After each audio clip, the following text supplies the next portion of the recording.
এই যে আমার হাতে আপনারা একটা কিতাব দেখতেছেন, এই কিতাবের নাম মুসনাদে আহমদ। 30,000 হাদিস আছে এখানে। মুসনাদে আহমদ ইমাম আহমদ ইবনে হাম্বল রহমতুল্লাহ লেখা, যিনি ইমাম বুখারী রহমতুল্লাহ এর সুপ্রিয় ওস্তাদ।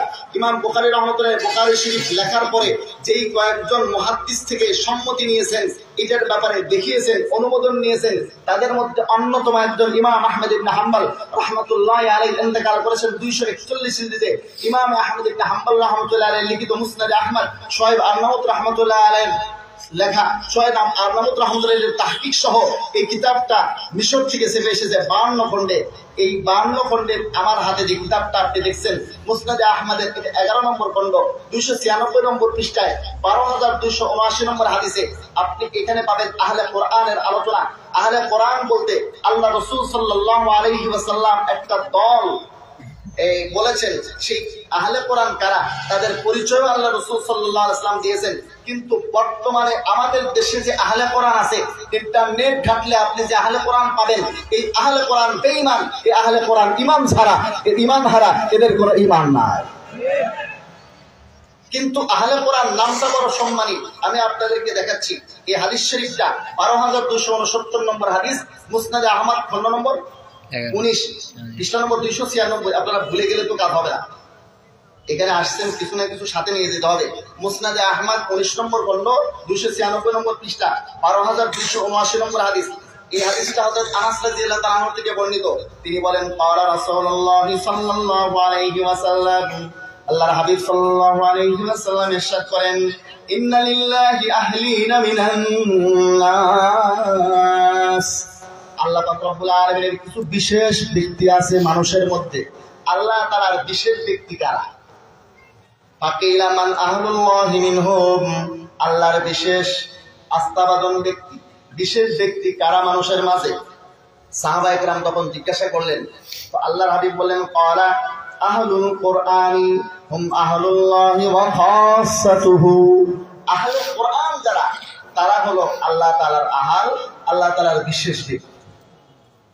তাইলে আহলে কোরআন নামটা সম্মানী না অসম্মানী?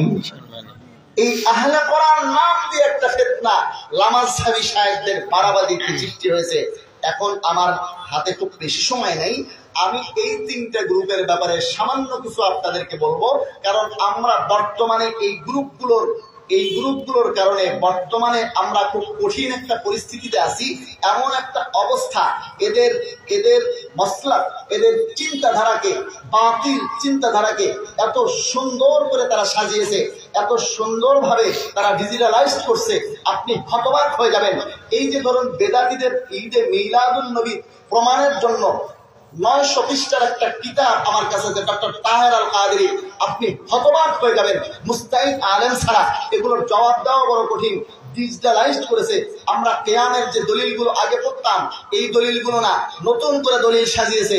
যদিও পুরাটা দাজাল আর ধোঁকা, কিন্তু তারপরেও এগুলো ধরার জন্য আপনার চোখ কান খাড়া করতে হবে। আল্লাহ রাসূল সাল্লাল্লাহু আলাইহি ওয়াসাল্লামের এই মূলনীতি বুঝতে হবে। আল্লাহর হাবিব বলেছেন, ও আমার উম্মতিরা, তোমরা হক বাতিলের মধ্যে পার্থক্য করার জন্য আমার এই মানদণ্ডটা সবসময় সামনে রাখবা। এটা হলো নবীর সুন্নাহ, সাহাবায়ে কেরামের সুন্নাহ। যাদের মধ্যে আছে তারা হক, যাদের মধ্যে নাই তারা বাতিল। কথা ক্লিয়ার না? কোনো ভেজাল আছে? এখন এই সব বাতিল দলের মধ্যে আপনি একটা জিনিস মুশতারাকা দেখবেন, সবার মাঝে যে বিষয়টা, যে জিনিসটা আপনি পাবেন, এটা হচ্ছে যারা বাতিল, তারা কখনো সাহাবায়ে কেরামকে মানে না। যারা বাতিল, তারা সাহাবায়ে কেরামকে মানে না।